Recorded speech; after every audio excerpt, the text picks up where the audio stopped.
Asia cup শুরু হচ্ছে ৯ September Afghanistan আর হংকংয়ের ম্যাচ দিয়ে।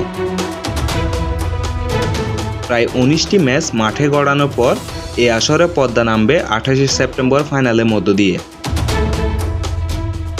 তবে এবারের এশিয়া কাপ একদিক দিয়ে ভিন্ন। আয়োজকদের পকেট ভারী হচ্ছে এবারের আসরে, কেননা রেকর্ড দামে বিক্রি হচ্ছে প্রতিটি ম্যাচের বিজ্ঞাপন স্লট। আকাশ ছোঁয়া দামে মাত্র ১০ সেকেন্ডে বিজ্ঞাপনের দাম উঠেছে ১৬ লাখ টাকা।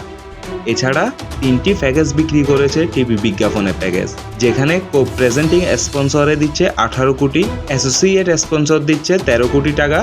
এছাড়াও সব ম্যাচের জন্য স্পট বাই দিচ্ছে ১৬ লাখ করে।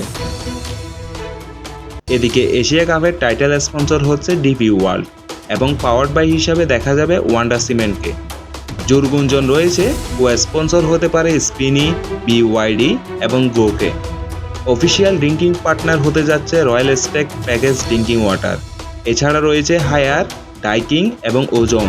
বলে রাখা ভালো, ইন্ডিয়ান টিভি সম্প্রচার প্রতিষ্ঠান সনি পিকচার্স নেটওয়ার্কের টিভি রাইটস রয়েছে ২০৩১ সাল পর্যন্ত, যেখানে তারা ভারতের প্রতিটা ম্যাচের বিজ্ঞাপনের দাম নির্ধারণ করেছে প্রতি সেকেন্ডে ১৪ থেকে ১৬ লাখ টাকা পর্যন্ত।